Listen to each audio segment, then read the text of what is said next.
I can't sit. It hurts."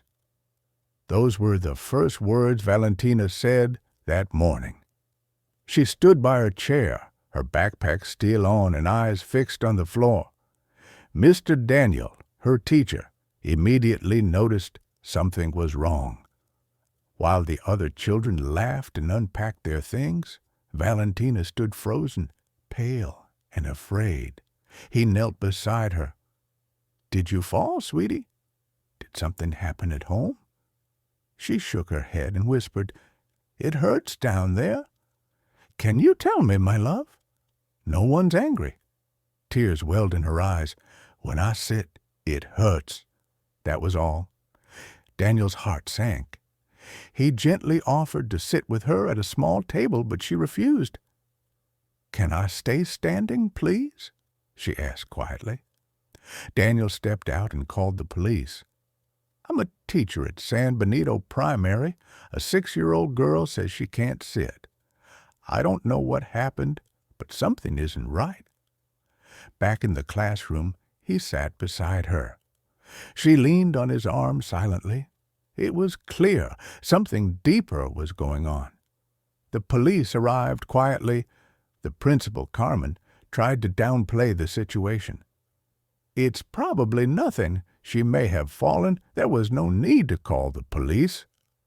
Daniel didn't back down. The way she spoke, the fear in her, it's not normal. Valentina was taken aside. She barely spoke to the officers, only whispering, "It doesn't hurt anymore." The officers left, saying there was nothing they could do without visible signs. Daniel felt helpless. That night, he couldn't sleep. Valentina's scared voice echoed in his mind. There were no bruises, no screams, just silence. But sometimes silence is the loudest cry for help. "Mr. Daniel," a calm voice called from the hallway. A social worker stood by a door, motioning him to step inside. Daniel walked in, holding Valentina's folder tightly against his chest. The office was small, clinical, plain white walls, a desk stacked with files, a single chair across from the worker. He sat down, his heart beating with frustration and hope tangled together. He spoke with quiet urgency, careful not to let his voice crack. He laid out every detail he had. Valentina's reluctance to sit down, the bruises her brother hinted at, the terror in her eyes when the stepfather's name came up. He shared his suspicions, his concern, and everything he had seen in the classroom. He showed her the documents he'd compiled, the notes from the psychologist, and even pointed to specific pages in Valentina's schoolwork. Childish drawings full of dark scribbles and frightened faces. The worker listened patiently, occasionally scribbling down notes. But when she finally responded, her tone was flat, polite, but cold, as if reading from a manual. "I understand your concern, truly," she began, "but legally we still don't have enough grounds for direct intervention." Daniel blinked in disbelief. How can that be possible?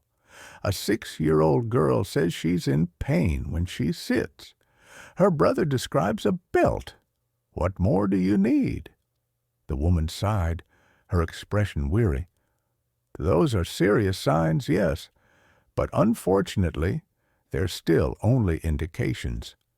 Without a medical report, eyewitness testimony, or a formal complaint from the family, we can't request a judge to authorize her removal. That's the law." Daniel's voice started to tremble, barely holding back his anger. "So what? Are you waiting for her to come in here with a broken bone?" The worker lowered her eyes. "We're watching closely. We'll continue our follow-ups, but I can't promise anything immediate." He stood slowly, his face tight, with restrained fury. "With all due respect, if anything happens to that girl, the guilt will fall on those who knew and stayed silent." The woman didn't respond. She simply stared at the papers in front of her. Outside, the sun blazed down on the concrete, unforgiving and hot. Daniel walked back to his car, folder still clutched under his arm. He slid into the driver's seat and sat there for a long time, unmoving. He felt powerless, helpless, furious. But underneath it all, he also felt more determined than ever. That night, unable to sleep, Daniel opened Valentina's activity notebook once again. He traced the drawings with his fingers, the silent screams hidden in crayons and crooked lines. He remembered what the school psychologist had told him, her voice etched in his mind. She's speaking the only way she knows how, but no one is truly listening.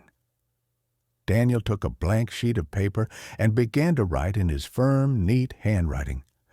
You can tell me anything in your own way. I'll listen. I'm here. He folded the paper carefully, almost reverently, and tucked it into Valentina's folder.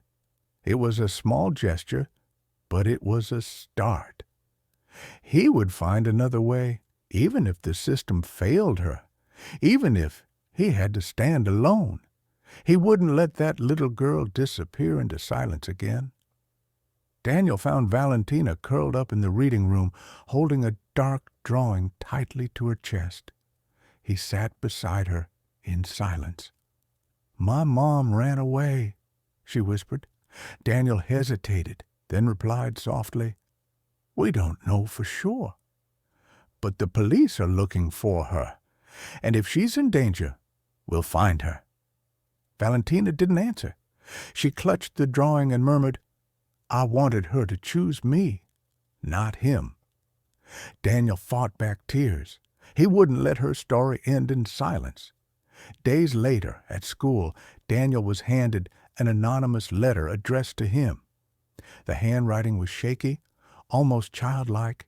It was from Rebecca, Valentina's mother. She revealed she had been threatened, too afraid to speak, but now she was ready to help, and she gave the location of the house where she was being held. Daniel called the police. Hours later, officers surrounded the house.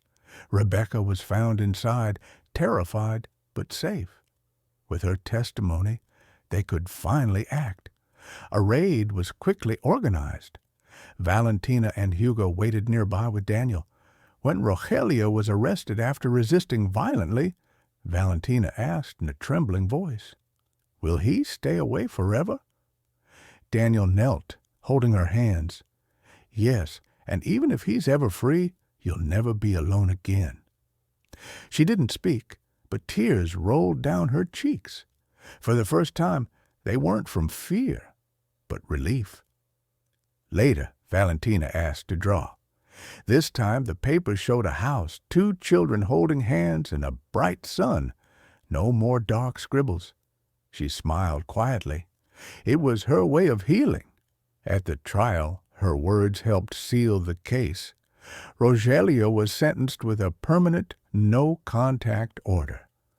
The judge praised Valentina's courage.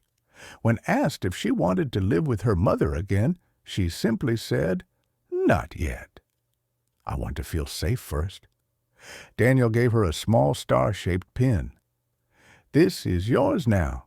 You shine, even when you think you can't." The next day in court, Valentina spoke bravely. "I was scared. I thought it was my fault, but I know now it wasn't." Her words changed everything. When it was over, Daniel told her, "You can grow now." She smiled, not big or loud, but real. "Yes, I can." On her first day back at school, she walked in with quiet confidence. She looked at her chair, the same one that once held only fear, and sat down calmly, smiling at Daniel. "Today," she said, "it doesn't hurt anymore." The classroom was filled with the soft murmur of learning, but in that corner, something had changed forever. "You're the strongest girl I've ever known," Daniel whispered. She looked up, eyes shining. I just needed someone to believe in me. And now she could finally grow.